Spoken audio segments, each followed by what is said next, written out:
And hi everyone, I'm Meng Xu or Frost. And in this talk, I will introduce our submission to the second track of the LOVEU challenge, titled as Boundary Sensitive Pre-Training for Temporal Localizations. This is an application of generic event boundaries.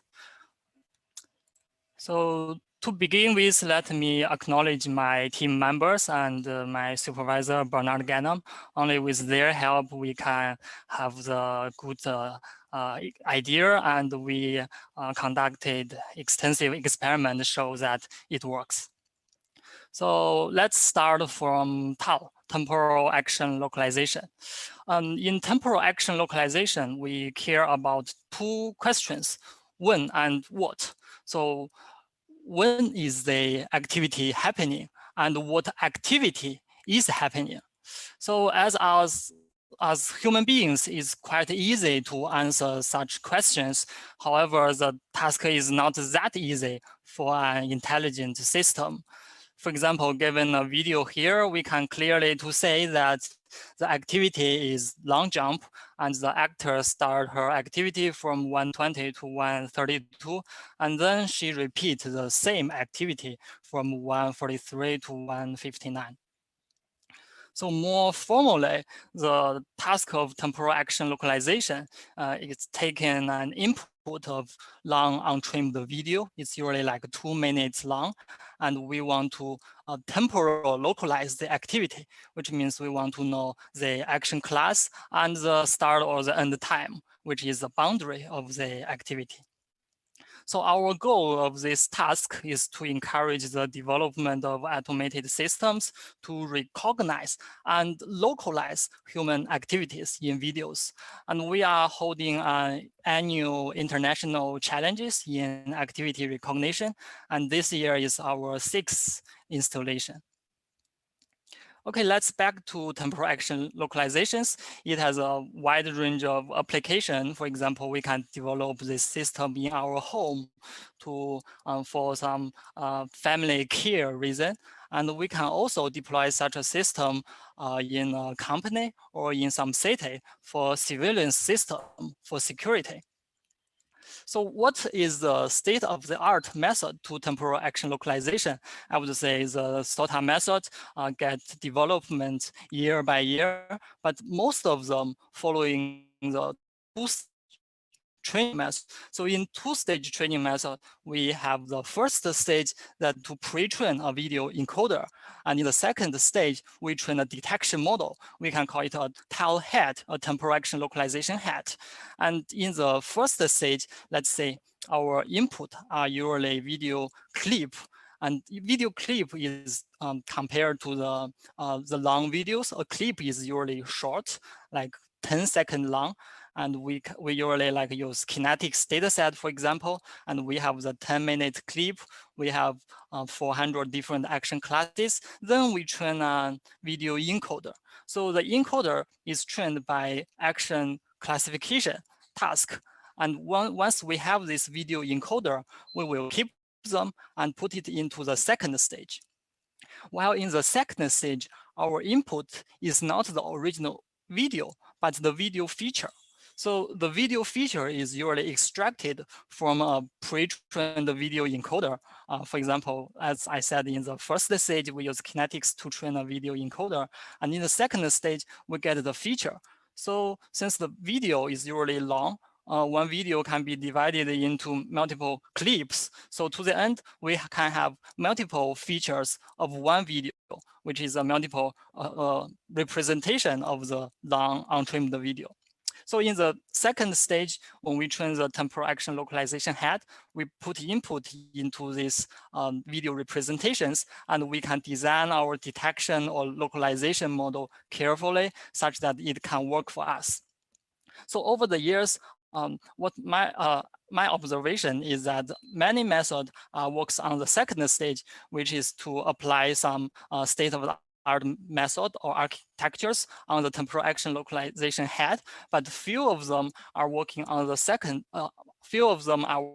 first stage, which is to pre-train the video encoder. But if we look back to the first stage training, we can see there are problems.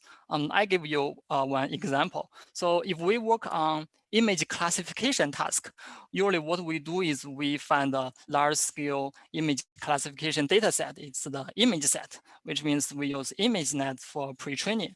And for action recognition task, that to classify different action classes, we can use kinetics. It is also a large-scale data set. However, in temporal action localizations, what's the mainstream is that we also use kinetics dataset for pre-training. Kinetics is a good video dataset. However, it doesn't align well with temporal localizations.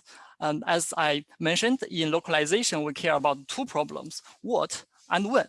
In kinetics, it solves the problem of what perfectly, because we know kinetics has a huge amount of action classes, and our temporal action localization dataset, for example, ActivityNet, its action classes is kind of a subset of kinetics, which means it covers well.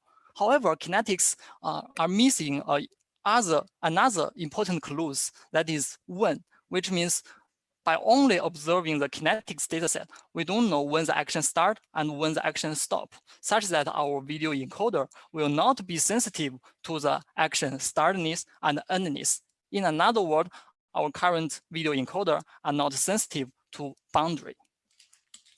So if we have a look at some recent work in temporal action localizations, we can see boundary is playing a key role to solve this problem. Here I give an example from a work on 2018, I think 2018.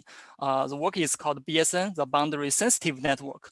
So the idea is, from current perspective, the idea is straightforward. So firstly, what it did is to detect the start and end boundaries, and then we can enumerate or combine the different possibility of start and end pairs. Then they developed a classifier to classify every pair for the action localization task. And if our video encoder is sensitive to the boundaries, we can definitely have a better prediction for the start snippet or the end snippet, and our localization model will work better. Okay, now we have shown that boundary is the key issue, the key way to solve the problem. Let's see what is the generic event boundaries in temporal action localization dataset. In the generic event boundary paper, and the author clearly shows us defines the type of boundaries. For example, a shortcut can be a boundary. That's when a camera moved from different positions, but it has to point to the same actor, and the actor are behaving the same activity. Also, we can see a boundary is like an action change when the actor changes his action from run to jump. And also when some new subjects appear into the camera view, and it can be a boundary of a generic event.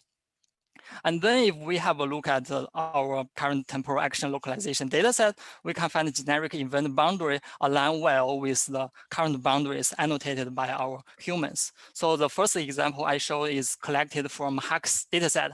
HACS dataset is also a large-scale temporal action localization dataset published on 2019. I hope we can play the video. Yes, let me mute it. So at the beginning, we can see some people behaving an action to clean the snows. And this is the original video. We can see some shortcut, and the video is untrimmed. But I would say at the current moment, the action already stopped, or it's after the end of the action, because we can see the actor changed from his hand to use the machine to clean up the snow. This is annotated by our human annotators. Okay, in the second video, I would like to show another boundary that's more related to action change. So this is an action that's throwing hammer, and at the beginning, the actor start to do some warm-ups, and after that, he start to throwing his hammer.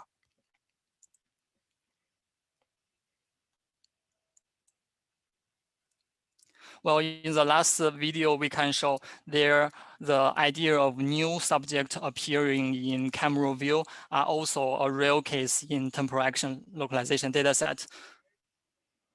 So this action is called window cleaning. At the beginning, we can see nobody are in the camera view, and then the camera shifts to a human beings, and he start to behaving the window cleaning activity.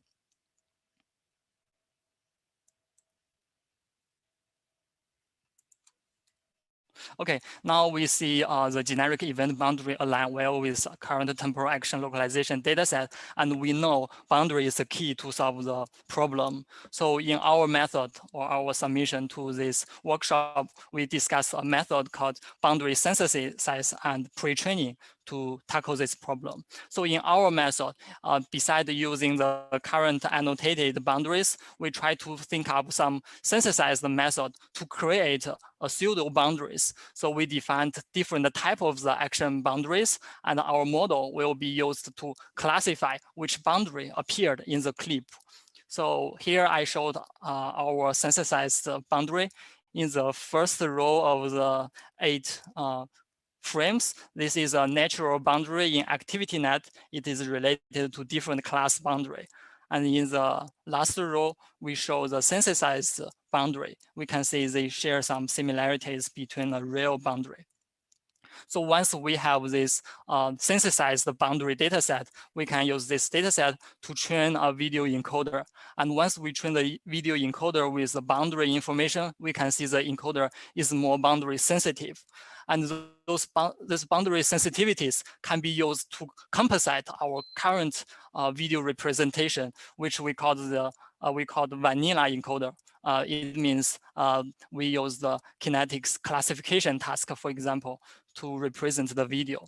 And then the story is kind of simple. What we did is we try to concatenate 2 kind of features. So one is the vanilla feature that care about the what question. It should know the action class semantics well. And then we have our BSP encoder that are sensitive to boundaries. Once we have this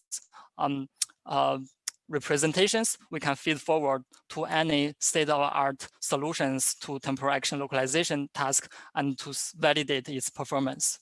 So now I show some results in our performance and visual examples. So in the last 2 rows, we showed our experimental result. In the GTAT start means that if we only use our vanilla encoder to show GTAT performance, and GTAT star plus BSP shows that if we use the boundary sensitive feature to compensate the current model and how much improvement we can obtain. So we can have numerically it's 0.5 improvement of MP. For people are not in temporal action localization field, this number might sound small, but the small number is still significant, because if we have a look at recent publications like BCGNN, it is after GTAT, and the improvement is like 0.2%. And also BMN has it's before GTAT, and we can see the improvement is also like 0.2. And we also show some to show that our boundary sensitive features are generally works well for different tasks and different methods. So we test our method on cross-task dataset for step localization task, and we test our method on charades dataset for video grounding task. Both tasks are somehow related to localizations, and we can observe that the BSP method are always helpful to improve the state-of-the-art performance from different methods. Like in video grounding, we show it can improve both 2D10s and LGI. They are 2 top performing methods on the task. Okay, then I would like to show some visual examples to see how BSP are related to the real boundaries. So in the first row, we show an action called playing squash, and we can see our BSP model, the green arrow here. It clearly localizes that the action start when the actor is holding the racket and want to hit the ball or the squash. And this is because there is it's called a camera change. And the vanilla model might make a mistake. Once he see a black screen, he might think the black screen is a background of the action. And also we show a failure case for scuba diving, where our human annotator think the scuba diving should be when our diver appeared into the camera view. But our model think once the diver stepping into the water, the action start, while our baseline might think once the seawater appear into the camera, it can be the start time of the activity. So we can see even in the failure case, the BSP model makes more sense. So now we have talked about the temporal action localization task. We know boundary is the key to solve the problem. And if we try to synthesize some boundaries in the dataset, it will definitely be helpful to improve the performance. And here I list some future directions that we can combine the GBD dataset with the temporal action localization dataset. And then I would like to say the GBD dataset will not only benefit to temporal action localizations, it will be helpful to a huge set of action localization tasks that are related to temporal localizations. And also, since GBD is like the first dataset that to annotate the generic event boundaries, it can close the gap between action recognition and action localizations. So to the last, I list some references for people who are interested in the field. And I also shared our report by the QR code. Please feel free to scan it for some technical details. And the code will be released under my GitHub repo. We already cleaned up the weight and the pre-trained model weight and the feature extraction code such as that. But we are under the approval process since it's work during my internship. And once the code is approved, I will update the repo. Yeah, thank you.